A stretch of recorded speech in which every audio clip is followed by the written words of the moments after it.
Opiyo Sam Caleb ku mutendera gw'eggwanga lyonna amanyikiddwa nga munnamawulire wa kampuni eya Nation Media Group mwaweerereza okumala emyaka 3 nga wandiika mu lupapula lwa Daily Monitor nga kugasa n'okugasakira rediyo ya Dembe FM, Koneka FM.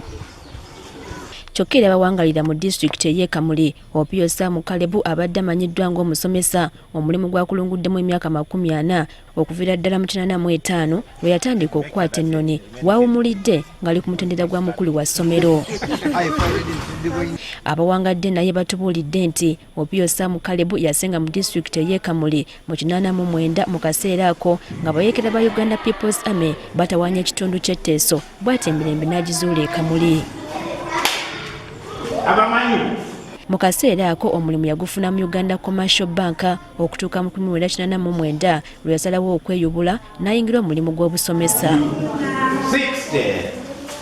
Muno mwakoledde ebyamagero n'okukwata ku mitima gy'abantu naddala bwe yatandika Writers Club Movement ekyasikiriza abaana abangi mu kaseera ako okuyingira omulimu gw'amawulire nga muno mwe muli n'akulira ebyamawulire mu NMG Daniel Kalinaki. Olunaku lw'eggulo lwe yawezezza emyaka 4 ng'asomesa era lwe lumu lwe yawezezza emyaka 6 omukozi wa gavumenti gy'awummulirako bw'atyo n'azzaayo obuyinza ng'akulira essomero Lichige Primary School mu ggombolola y'e Kagumba e Kamuli. Ono atubuulidde nti omulimu gw'obusomesa gwetaaga okubaawo obutayosa kyokka yabangawo enkola ey'okusigira obuyinza eri basomesa banne kale nga buli lwafuna emboozi ey'okuwandiika nga kimwanguyira okwewungulako. So when I'm around, I tell my teachers, everybody knows that tomorrow I am not around. Openness and then effective delegation. Because whether I'm around or I'm not, there is always the master. Buli lwabadde agenda ku mikolo okuli abakulembeze nga kimwanguyira okubuulira abakulu obwetaavu bw'essomero lye lyabadde akulira. So but media has been helping because under media I had an advantage because they would take me to cover when I know that people have this as you cover. You tell them directly that we have another thing, we have some school there which is doing like this. Indirectly they come and help. Newankubadde agenze mu matevu Opiyo agamba tayinza butasubwa baana bamaze nabo emyaka 4 nga wangala nabo. I'm going to miss talking to children, especially the younger children, because whenever I would come they would say you are welcome to P1.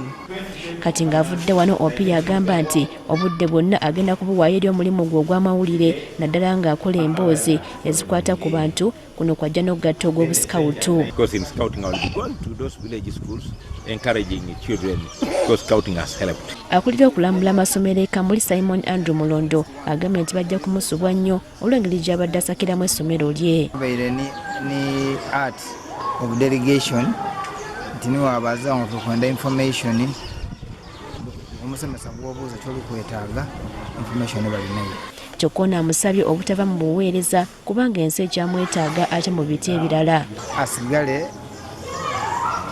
ng'ali mu active service kirungi abeere nga head teacher wano era nga media alimu so ayongera onweza emirimu egyo. Bo basomesa banne bawangadde nabo okuli Edgar Balondemo, Kone Wilson Ngobi bamwogeddeko nga badde omukuŋŋaanya era bayigiriza okukola obutebalirira. Andegeesa bingi okuwayana abantu. It is a skill. Nze okwida n'empaya ni Simon ni mulamusaako obulamuse tikitegeeza nti mukwano gwange. N'abaana benji okola mu mulimu babe mukwano gwange gisookerwa. Abalala basimye emirimu gy'Opiyo be bazadde b'amasomero ag'enjawulo gy'azzaayita bano tebalina bukakafu nti banafuna omulala amufaanana mu kukolako n'okuwuliriza. Amazima amato edumasa ifo yabeere mulungi era tuba tumenumiriza mwino emirundi 10 babisikira ebintu biki